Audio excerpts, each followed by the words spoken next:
Hello, and welcome to another edition of All or Not, according to Jack, with your host, Jack Toledano. By now, I think you know that I've embarked on my top 100 hard rock songs of all time. So, I've already given you part one, songs 100 down to 68. So, now I am about to give you part two, songs 67 down to 35. That's the second third of my song. So, without further ado, let's go right to the um, the. Let me share in Spotify what the songs are. But before I do, I just wanted to tell you that there is a contest. So basically, I am asking you. So out of 57 bands that make up this top 100 hard rock list, how many of these bands did I see in concert?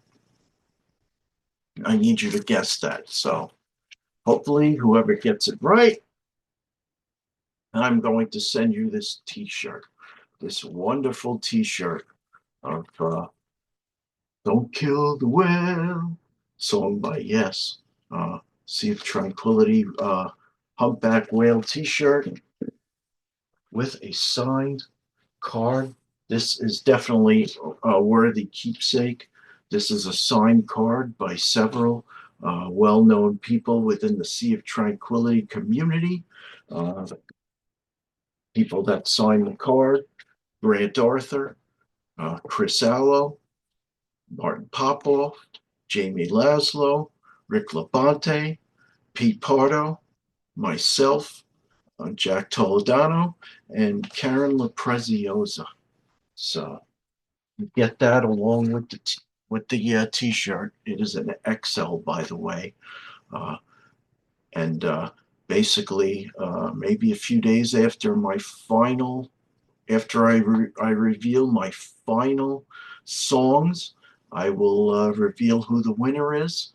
Basically, I'm going to ask you to write it down in the comments section of any of the three um, publicized top 100 episodes of mine, and uh, and I will broadcast a winner. So please watch, please stay tuned, and let's go to the songs. So let's share. All right. So we left off at number 33 with Bachman Turner Overdrive's "Let It Ride." Number 32, I'm sorry, number 67. Did I say number 33? I meant number 68 was Bachman Turner Overdrive's "Let It Ride." Number 67, uh, this is a band who kind of falls in between um, grunge and hard rock. They are from the Seattle area, but they were also hard rock. I'm talking Alice in Chains. First song off the first album, "We Die Young." Great opening riff. Uh, "Scaries on the Wall." Great tune. Check it out. Number 66. This is a band from the late 60s. Uh, Power trio. I'm talking about Cream. This is a well-known song. Very good song. I'm talking White Room, off of the album Wheels of Fire. Lead vocals Jack Bruce. Great guitar by Eric Clapton. Ginger Baker, drummer. Number 65. Another power trio, except with a lead vocalist. I'm talking Bad Company, off of their first album. "Moving On." Another great riff. Absolutely love it. Number 64 by the band. Another song by Soft White Underbelly, aka Blue Oyster Cult. When I first heard this song, I was completely enamored. The greatness of this song. Unfortunately, you couldn't just play it back on demand because it was the era of hard rock radio. So the best I could do is know when it was going to play and hit that record button on my cassette player. I did eventually do that for the song. Wait for it. Don't Fear the Reaper off of the album Agents of Fortune. Cowbell, anyone? Great freaking tune. Number 63, and this is worthy of a story. So back when I was in ninth grade, this was, I don't know, 78, 79, I had this class called Pop and Rock uh, with this teacher, and his name was Mr. Cherry, who was who looked like a dark-haired Larry Fine. It was the funniest thing. People made fun of his name, of course. Oh, I'm gonna bomb your house with a cherry bomb. He was a bit of an eccentric character. He was a big Beatles fan. He even liked the Grateful Dead, so him and I clashed. Uh, you know, people poked fun at me for liking Kiss, and sometimes he even joined them. Some bitch, whatever. Just kidding.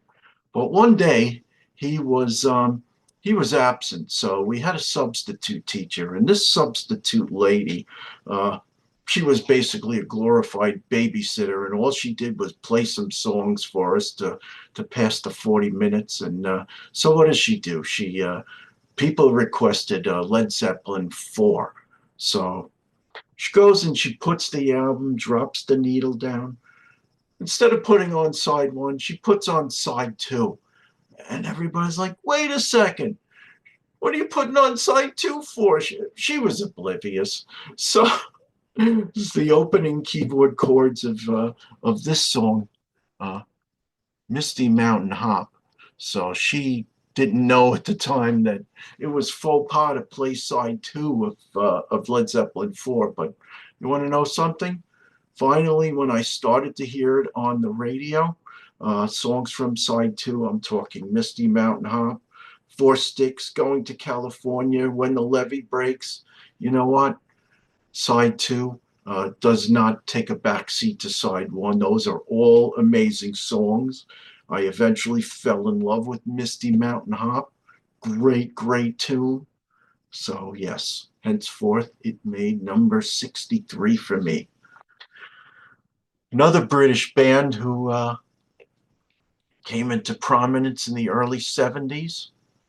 Of course, I'm talking Uriah Heep with the song Gypsy off the album. Very heavy, very humble. Great tune, very keyboard laden. I love it. Number 61, this is a band out of late 70s, California. They were actually helped by Mr. Gene Simmons of Kiss, who helped fund um, what the heck was it? A demo recording for them. I'm talking Van Halen. This comes off their first album, Atomic Punk. Great, great tune. That is at number 61. Number 60. Um, this is the second and last by this band. This is an early 80s tune off of the same album as the last one. I'm talking Def Leppard uh, off of the same album, High and Dry. Let It Go. Great tune.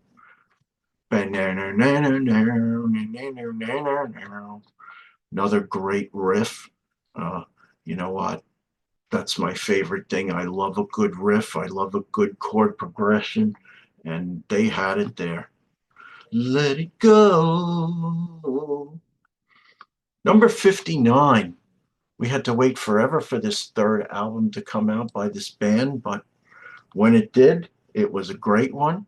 Mid 80s. I'm talking Boston. The album Third Stage, the song Cool the Engines. Red lights getting dim. Great song. Okay, number 58. Robert Palmer. Bad Case of Loving You. Great tune. Again, a lot of these songs are as I was coming of age in the late 70s, early 80s. Next song, number 57, this kind of falls into two different categories, Southern rock and hard rock. This is off of their first song, first album, Bounty Hunter, Molly Hatchet. This was a song that was always played in concert in those early days. Great song. Again, going from Southern rock back to this band in Nova Scotia, Canada, April Wine, I Like to Rock. Great, great freaking song. Number 55, as I mentioned, I am going to cover.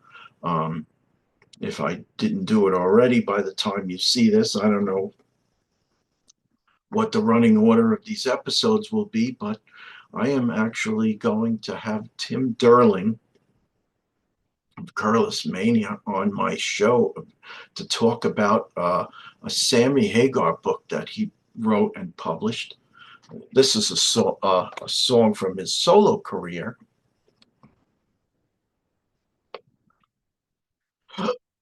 Heavy Metal from the album Standing Hampton. Great, great song. Number 54. This was probably the hottest song of 10th grade when it came out. So basically, it was between Van Halen and this band, AC/DC. Back in Black, the song Hell's Bells. Those church gongs.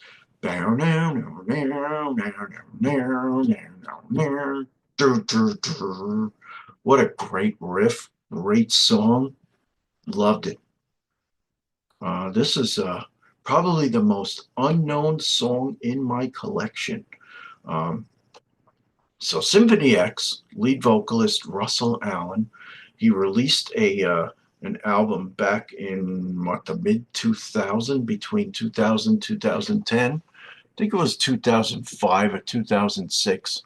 He released an album called Atomic Soul, and this is a song called Seasons of Insanity.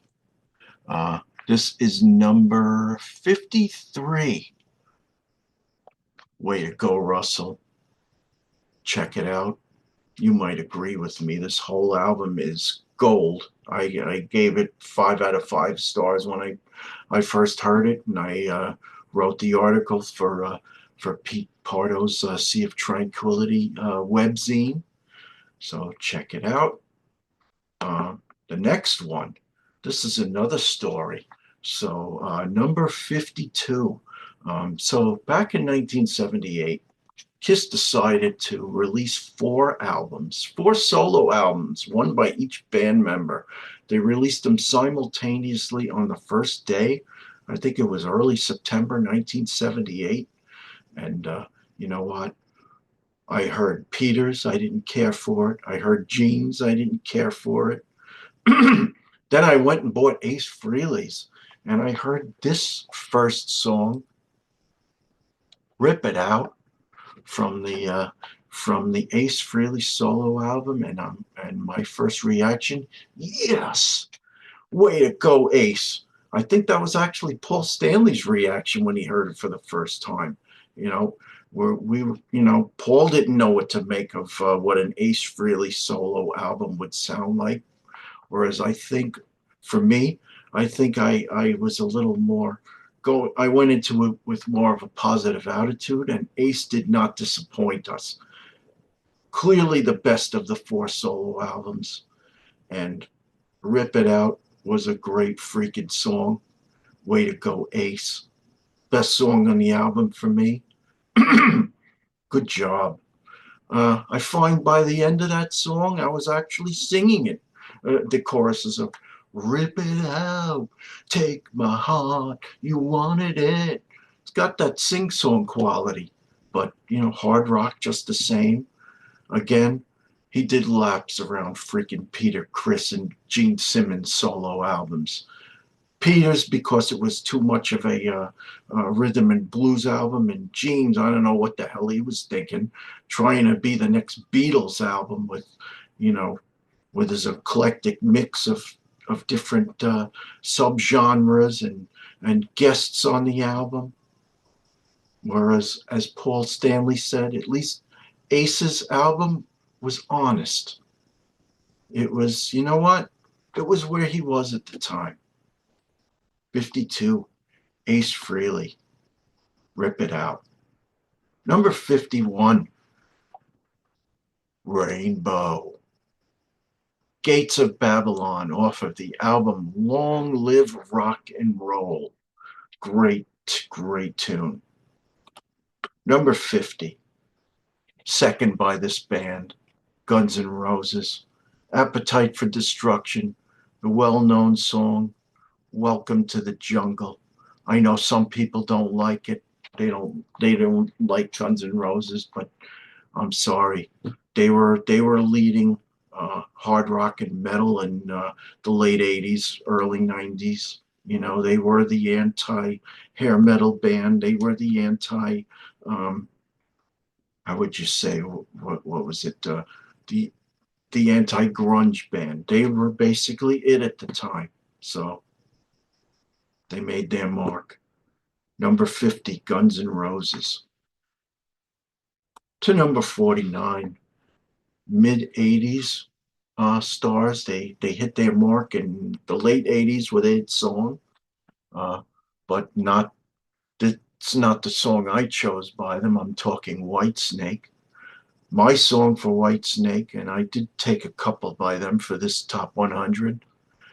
Number 49, Judgment Day, off of Slip of the Tongue. Great, great riff. You know what? Definitely a deeper track by them, but I love it just the same. Number 48, Van Halen. Back to Van Halen. This one off of Van Halen 2. Light Up the Sky. Great, great freaking song. Great furious riff by Mr. Eddie Van Halen. Uh, you know, that great bass by, you know, those walking bass lines by Michael Anthony with the excellent, who would have expected, they have great, what would you say, vocal harmonies by Van Halen in addition to Eddie's great guitar playing. Number 47. Got time for another story? So, back in 10th, 11th grade, I used to take the bus to school because my high school was a good 3-4 miles away from my house. And, you know, we had the same old crowd on that bus every day. And this one friend of mine, bit of a jerk, but what are you going to do? Back then, we didn't use the term frenemy, but he comes on the bus with his boom box, and back then most bands, most people, if they brought a boom box to school, it was to play Led Zeppelin or AC/DC or Black Sabbath or Van Halen. It was, you know, those hard rock metal/metal bands. I don't think they had discovered Judas Priest just yet. So what does this guy do? He he hits the play button on his boombox, and it's freaking Foreigner. But you want to know something? I will give them some kudos for this song. It was probably their heaviest song. Double Vision, very heavy guitar in the verses. Down, down, down, down, you know, with those pretty good riffs. It's just nobody would consider Foreigner really hard rock, but at least I got to give him credit for that song. So that's my number 47, Double Vision. 46. This is one of those bands that they would play on a boombox back then, and this song would be a culprit. I'm talking Immigrant Song off of Led Zeppelin 3, probably one of the heaviest songs off of Led Zeppelin 3, which saw them go in a more folksy direction. But come from the land of the ice and snow. And ironically, I have a buddy who I'm trying to get him on my show because to talk about why he hates Jethro Tull so much. Uh, I, but at the same time, he is going to Iceland, and where they talk about Iceland in the song "Immigrant Song." So enjoy your trip, Dave, and not Davy Cretin, another Dave. Uh, so, but for another story for another day. To number 45 for Golden Earring, Radar Love. Okay. Radar Love, number 45. Number 44. Uh, my son Jason didn't help me with this one. This was a favorite of mine from the grunge era. We're talking Dead and Bloated. Obviously, I was listening to it recently. Um, yes, so that is number 44, Dead and Bloated. Number 43, another song from the Mick Taylor Rolling Stones era. Great tune. Can't You Hear Me Knocking? Probably one of the best guitar performances in all of the Rolling Stones songs. I love it. Good job, Mick Taylor. You didn't get enough credit from the Stones, but you got it here. From the Stones to the Beatles at number 42 off the White Album, Helter Skelter.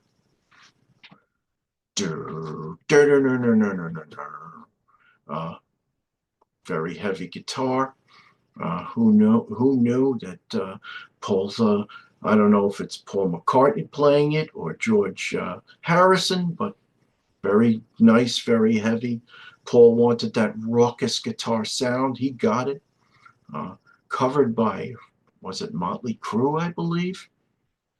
Great song. Number 41, the soul song by this band or artist, Boz Scaggs, Lido Shuffle. Starts off with a great bass line, and then you know what? Some more great riffage. Love it. Number 40, the other representative by Thin Lizzy, Jailbreak, off the album Jailbreak. 39, another in the annals of the Sammy Hagar songs. Montrose, Rock the Nation. That tops the chart for Montrose. That's their pinnacle in this list. Okay. Number 38, the first of a couple by this band, UFO. Doctor, doctor, please. Oh, the mess I'm in. Great, great song. I had never heard this song so I was in high school and I was friends with this band, and they were in this battle of the bands at a local high school, and this was in their set list. So it was the first time I had ever heard this song. Great tune. Introduced me to UFO. Thanks, guys. That unknown, long ago band was called Asmodeus, if you could believe that. So, but they played this song to perfection. Great. Actually, they played it without keyboards. It was a 5-piece, and they had 2 guitar players, guitarist and a bassist. No, guitarist, lead guitarist, rhythm, and a bassist. So, okay. 37. This is a band out of New England. I believe they got their start in New Hampshire, but they They cut their teeth in Boston. I'm talking Aerosmith. Off the album Rocks. Going under rats in the cellar. Great, great tune. Love it. Excellent song penned by Tyler and Perry. Good job, guys. Number 36. So here's a band that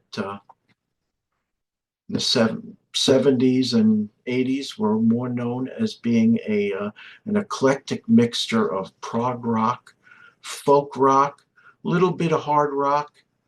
Uh, Basically took the metal performance away from Metallica in 1989. I'm talking Jethro Tull. But this album, this song deserves to be there on the guitar performance alone. I'm talking Minstrel in the Gallery. Uh, Ian Anderson was very stingy about giving out uh, songwriting credit, but he did give Martin Barre partial writing credit for the song. Martin Barre did, or Barre, I don't know, people pronounce it differently. Amazing, phenomenal guitar from about the 2 minute mark till about, I don't know, 3.5, 4 minute mark. He just kills it on guitar. He steals the show. Maybe that's what Ian's afraid of, but I'll say it here. I love Jethro Tull, but I don't think he would have been as great without the guitar work of Martin Barre, however you want to pronounce it. Okay, so we are going to wrap up our last song in part 2. Van Halen off of Van Halen 2. Somebody get me a doctor. Great, great tune. Another furious riff. Excellent. So that's my 3 off of Van Halen. So that's where we are. I will stop sharing. So if you didn't do it in part 1, please do it in part 2. Please guess how many of these 57 artists that I've seen in concert. And, you know, there is, I counted it up, so I know already, but I want to see, I'm curious what people will put down, so please tell me. It will be fun to see what your answers are. This is Jack Toledano, speaking for All or Nada According to Jack. Coming up, part 3, plus some other things. I am going to give you, where is it? Let's just go to it. Coming up, I'm going to do a review of the Jethro Tull recently re-released Christmas LP, or Christmas box set. Also, I'm going to take a spin off of, get it. So you know, concerts remembered. I'm going to do an episode called Concert Regrets. 10 bands that I wish I had seen, but I never got to see. So stay tuned for that. Jack Toledano. All or None According to Jack. Over and out.